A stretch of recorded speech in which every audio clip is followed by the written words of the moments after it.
예수님이 광야에서 40일 동안 마귀에게 시험을 받으셨죠. 예수님은 그 마귀의 시험을 하나님 말씀을 가지고 물리치셨습니다. 이기셨습니다. 누가복음 기자는 실패한 마귀가 얼마 동안 떠났다 이렇게 소개하고 있습니다. 이게 무슨 말인가? 마귀의 공격이 그 정도로 끝난 게 아니라는 얘기입니다. 우린 잘 알아야 됩니다. 마귀는 그렇게 호락호락 또 쉽게 단념하지 않습니다. 마지막 때가 가까운 지금 마귀는 그 어느 때보다 강력하고 또 집요하게 하나님의 백성들을 공격할 것이라는 사실을 우리가 기억하고 그 공격에 철저히 대비해야 됩니다. 그리고 난 뒤에 예수님 갈릴리에서부터 그 사역을 시작하셨습니다.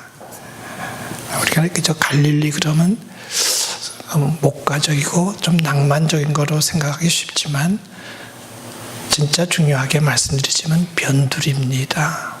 사람들이 별로 신경 쓰지 않는 변두리에서 시작하셨다는 것도 우린 좀 주목할 필요가 있습니다.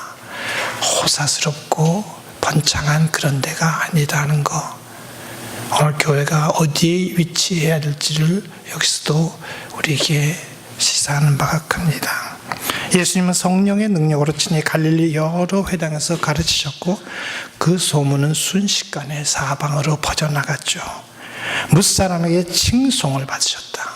사람들은 예수님의 가르침에 대해서 칭송했습니다. 기뻐하며 칭송했다. 예수님 어린 시절을 보내셨던 나사렛에 가셔서 늘 하시던 대로 안식일에 회당에 들어가서 성경을 읽으려고 하셨습니다. 그러자 성경을 맡아 관리하는 회당에서 그 성경을 맡아 관리하는 자가 예수님께서 읽을 수 있도록 선지자 이사야의 책을 드렸죠. 예수님 그 책을 펴서 다음과 같은 내용을 찾아서 읽으셨습니다. 이사야서 61장 1절 이하에 있는 말씀을 예수님께서 읽으셨는데 주의 성령이 내게 임하셨으니 이는 가난한 자에게 복음을 전하게 하시려고 내게 기름을 부으시고 나를 보내사 포로된 자에게 자유를 눈먼 자에게 다시 보게 함을 전파하며 눌린 자를 자유롭게 하고 주의 은혜의 해를 전파하게 하려 하심이라 하였더라. 정확하게 문자적으로 일치하지는 않습니다. 조금 다른 부분이 있습니다. 그러나 그 내용은 거의 같습니다. 그건 거의 같습니다. 말씀을 읽으신 다음 예수님 말씀하셨죠. 선지자 이사야의 바로 이 예언이 오늘 예수님 자신에게서 성취되었다고 분명히 말씀하십니다. 그래요. 아주 간단히 얘기해서 예수님은 가난한 자들에게 복음 전하기 위해서 오셨습니다. 여기 어떤 조건도 어떤 단서도 달릴 이유가 없습니다.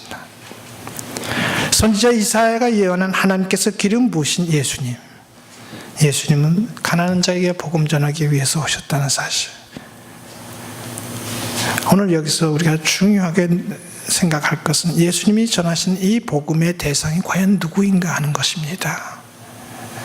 물론 복음은 세상 만민에게 모든 사람에게 전해지는 것이 마땅합니다. 그렇죠. 누구는 배제하고 누구는 특별히 배려하고 이건 옳지 못합니다. 많은 오늘 말씀을 볼 것 같으면 복음은 사람들의 생각이 아니고 하나님의 뜻이고 예수님의 생각은 최우선적으로 가난한 자, 곧 경제적으로 궁핍한 자들, 사회적으로 소외된 자들, 또 종교적으로 주변으로 변두리로 밀려난 그 사람들을 위한 것이라는 사실을 분명히 알 수 있습니다. 그들은 한마디로 잊혀진 자들이라고 해도 좋을 것 같습니다. 중심에 있는 사람들한테 버려진 자유, 잊혀진 자들. 오늘 우리도 분명히 기억해야 됩니다. 하나님의 손길은 가난한 자들에게 더 가까이 하고 있다는 사실 잊지 말아야 됩니다. 어째서 그런가? 그 까닭은 가난한 자들은 예나 지금이나 오직 하나님의 도우시는 손길 외에는 기대할 것 전혀 없기 때문에 그렇습니다. 하나님 도우시는 손길 외에는 아무것도 기대할 게 없는 사람들이 그들이기 때문에, 가난한 자들이기 때문에 하나님은 그들과 가까이 하십니다. 구약에서도 말하고 있죠. 가난한 자들, 힘이 없고 약하기 때문에 힘 있는 자들의 착취의 대상이 된다고, 그렇게 될 수밖에 없다고 구약에도 여러 군데서 고발하고 있습니다. 잘한다고 그러는 게 아니라 고발하고 있습니다. 옳지 못한. 그렇기 때문에 가난한 자들은 그들의 필요를 채워주시고 그들을 위로해 주시는 하나님만을 의지할 수밖에 없는 겁니다. 율법에도 가난한 자들을 하나님께서 특별히 돌보신다고 분명히, 이것은 사람들이 생각한 게 아니고 하나님이 주신 율법에도 분명히 기록되어 있습니다. 신명기 10장 18절에 있는 말씀, 고아와 과부를 위하여 정의를 행하시며 나그네를 사랑하사 그에게 떡과 옷을 주시나니, 구체적으로 도움을 필요로 하는 이들에게 구체적으로 도움을 주시는 하나님의 모습을 여기서 그리고 있습니다. 오늘 우리도 그와 같은 하나님의 뜻을 본받고 따라서 정말로 구체적으로 가난한 자들을 적극적으로 돌보는 것이 마땅하다는 사실을 교회는 잊지 말고 분명히 기억해야 합니다. 그건 뭐 나라에서 할 일, 그건 힘 있는 사람, 돈 많은 사람들이나 할 일이라고 치부하는 경우 많이 보는데 틀렸습니다. 아니에요. 우리가 해야 돼요. 교회가. 분명히 말하지만 예수님이 가난한 자들의 해방자요, 구주로 오셨지만, 그렇다고 해서 우리가 복음을 경제적인 차원에만 국한시키고 제한시키는 그것도 아니 됩니다. 누가복음 기자가 예수님이 가난한 자들에게 특별히 관심을 기울이셨다는 사실을 강조한 것은 예수님이 특정 계층만을 위한 구주로 오셨다고 주장한 게 아니다 이 말입니다. 오히려 그와는 정반대. 그냥 놔두면 잊혀질 수밖에 없고 버려질 수밖에 없고 변두리로 밀려날 수밖에 없는 사람들, 그들을 통해서 구원의 보편성, 누구에게나 구원은 필요하다는 사실을 강조하기 위한 거로 이해하면 좋을 것 같습니다.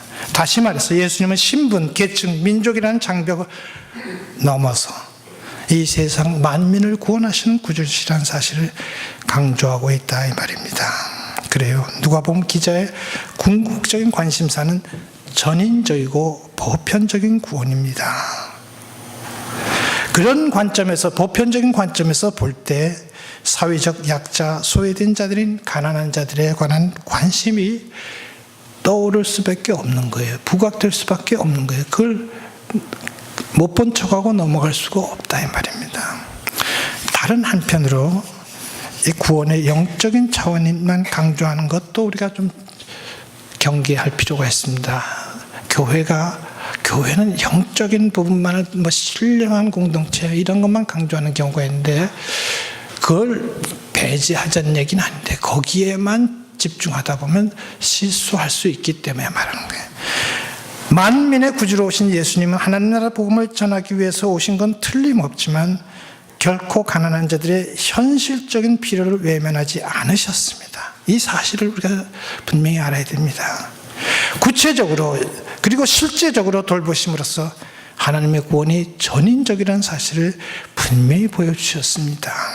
이렇게 볼 때 교회는 영적 구원을 지나치게 강조한 나머지 가난한 자들, 소외된 자들의 현실적인 필요를 소홀히 취급하는 그런 실수를 보면서는 결코 아니 될 것이다 이 말입니다.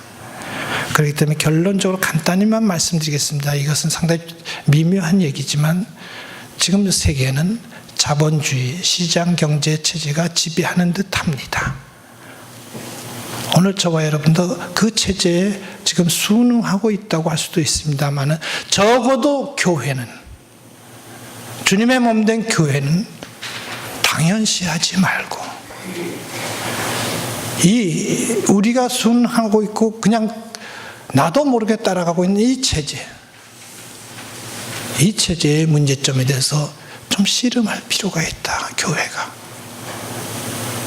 무조건 뒤집어 엎자는 얘기가 아니라 그냥 이건 당연한 것처럼 생각하는 것은 상당히 위험합니다. 네.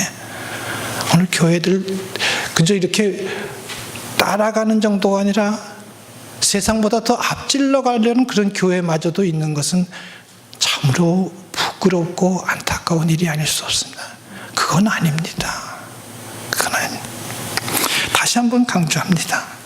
예수님은 가난한 자들에게 복음을 전하기 위해서 오셨어요. 가난한 자들. 그렇다면 예수님이 그 피로 값주고 서신 교회도 그 예수님의 뜻을 따라서 가난한 자들에게 복음을 전할 뿐만 아니라 그들의 필요도 채워주는 것이 마땅하지 않겠습니까? 자, 그렇다면 그 일을 구체적으로 누가 감당해야 하며 누가 감당할 수 있는가? 이게 구체적으로 우리가 밝혀져야 될 텐데, 그래요. 죄송한 얘기지만 자신이 가난하다는 사실, 자신이 가난한 자라는 사실을 알고 있는 사람이 할 수 있습니다. 이상하게 들릴지 모르겠습니다. 여유 있는 사람이 할 수 있는 것 같아요? 아니에요. 가난한 자. 자신이 가난한 상태에 있다는 사실을 알아야 비로소 하나님의 은혜를 은혜로 인식합니다. 네. 많은 사람들이 엄청난 은혜를 받고 있음에도 불구하고 부족하다고 불만만 늘어놓고 있습니다. 왜? 너무 많아서 그래요. 많아서. 은혜를 은혜로 알고 그 은혜에 대해 감사할 때 가난한 자들을 위해 기꺼이 떨쳐나서서 일할 수 있는 것을 알아야 돼요. 자신이 부유하기 때문에, 자신의 힘이 있기 때문에 뭐든지 할 수 있다고 생각하는 자들은 어떻게 될 것 같습니까? 하나님의 은혜의 자리에서 자기도 모르는 사이에 점점 멀어질 수밖에 없습니다. 이건 구조적인 악이에요. 멀어질 수밖에 없어요. 따라서 진심으로 가난한 자들을 생각하고 관심을 갖는 것은 그들에게는 남의 얘기에 불과한 것이에요. 부유한 자들. 오늘 누가복음에는 6장 20절 말씀 보면 예수님이 너희 가난한 자 복이 있다. 아주 분명히 말씀하셨습니다. 하나님 나라가 너희 것이다. 이렇게 선포하셨어요. 그런데 똑같은 얘기를 한 것 같은데 마태복음 5장 3절에서는 뭐라고 그러셨어요? 심령이 가난한 자 복이 있다고 그러셨어요. 네. 두 개 다 맞는 말씀인데 사람들 중에는 이 두 말씀에 좀 차이가 있는 것, 가난한 자, 심령이 가난한 자, 이것을 이렇게 하나로 묶으려고 억지로 하는 사람도 있고 또 이건 전혀 별개라서 아주 완전히 떼어놓으려는 사람들, 둘 다 아닌 것 같아요. 이것은 너무 멀리 떨어뜨려놔도 안 되고 너무 좁혀놔도 안 되고, 그러기 위해서는 우리가 구약 성경이 말하는 가난의 의미를, 좀 독특한 의미를 한번 찾아볼 필요가 있는 것 같아요. 구약에서 가난한 자들이란 것은 아까도 말씀드렸듯이 하나님께서 돕지 않으시면 단 하루도 한순간도 살 수 없는 존재들을 가난한 자들이라고 표현하고 있어요. 구약 성경에서. 그들은 전적으로 하나님께 희망을 두고 오직 하나님께로부터 주어진 은혜로 삶의 충족을 기대하는 자들. 저들의 삶은 하나님의 은혜 아니면 존립 자체가 불가능한 것이. 누가복음 기자가 말하고 있는 가난한 자들이란 바로 이런 구약적인 배경에서 이해해야 합니다. 네. 예수님 말씀하시는 가난 또는 마음의 가난이란 우리가 하나님 앞에서 가져야 할 삶의 자세를 가리킨다 이 말입니다. 한마디로 가난한 마음이란 자기가 하나님 앞에 내세울 게 아무것도 없다는 사실을, 그렇기 때문에 오직 하나님만 바라볼 수밖에 없다는 그런 것을 인식하는 삶의 태도입니다. 하나님 없이도 얼마든지 할 수 있다는, 이건 가난한 자들이 아니죠. 예나 지금이나 하나님 앞에서 자신의 한계 또 자신의 무능력을 철저하게 인식하고 전적으로 하나님만 의지하는 그런 마음의 상태가 요구된다는 사실 우리 분명히 기억해야 합니다. 그렇기 때문에 가난한 자들에 대한 관심은 우선적으로 교회 안에서 시작돼야 합니다. 우리가 꿈꾸는 교회, 우리가 바라보는 교회는 모든 사람들이 똑같은 직업, 똑같은 재능, 똑같은 취미를 갖는 그런 획일적인 모습의 교회는 아니죠. 하나님께서도 그런 교회를 원하지 않으십니다. 우리가 꿈꾸는 교회는 차이는 있을 수 있지만 오히려 있는 사람이 없는 사람에게 나눠주고 형제 눈물, 두 뺨에 흐르는 눈물을 닦아주는 일보다 더 가슴 벅찬 일이 또 어디 있겠습니까? 저는 교회가 바로 이런 걸 회복해야 된다고 봅니다. 그리고 이런 섬김의 모습은 교회 안에만 국한되지 말고 이제는 그 울타리를 넘어 주변 세계로 확장되어 나가야 합니다. 하나님께서 명령하신 추수의 방식이 바로 그런 것입니다. 신명기 24장 19절 말씀에 분명히 기록되어 있습니다. 내가 내 밭에서 곡식을 벨 때 그 한 뭇을 밭에 잊어버렸거든 다시 가서 가져오지 말고 나그네와 고아와 과부를 위하여 남겨두라. 그리하면 내 하나님 여호와께서 내 손으로 하는 모든 일에 복을 내리시리라. 예. 저는 좀 계산적인 얘기를 잘하죠.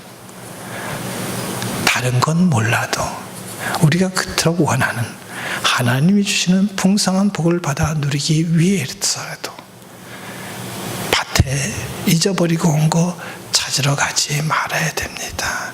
아니 일부러 좀 뽑아 그렇게 놔뒀으면 좋겠습니다. 예. 그래요. 하나님의 뜻은 선한 총지기의 자세로 받은 바 모든 것을 가난한 이웃과 더불어 기꺼이 나누는 바로 그것에 있다는 사실을 우리는 잊지 말고 분명히 기억해야 할 것입니다. 여러분, 누가 뭐래도 우리 주님은 가난한 자들을 위하여 오셨습니다. 가난한 자. 친히 가난한 자의 모습으로 오셨고 지극히 낮은 자리까지 주님은 낮아지셨습니다. 어디까지요? 십자가에 못 박히는 그 자리까지 주님은 친히 스스로 낮아지시지 않았습니까? 우린 그 주님을 믿음으로 말미암아 영생의 복을 누리게 되었습니다. 이제 우리에게 요구되는 것은 오직 한 가지, 그 구원의 주님을 뒤따르는 것입니다. 세상에 속한 헛된 것들에 대한 집착과 미련을 과감하게 버리고 가난한 자의 자리에서 가난한 자들과 함께 끝까지 주님의 뒤를 따라가는 참으로 복된 주님의 제자들이 다 될 수 있기를 간절히 바랍니다.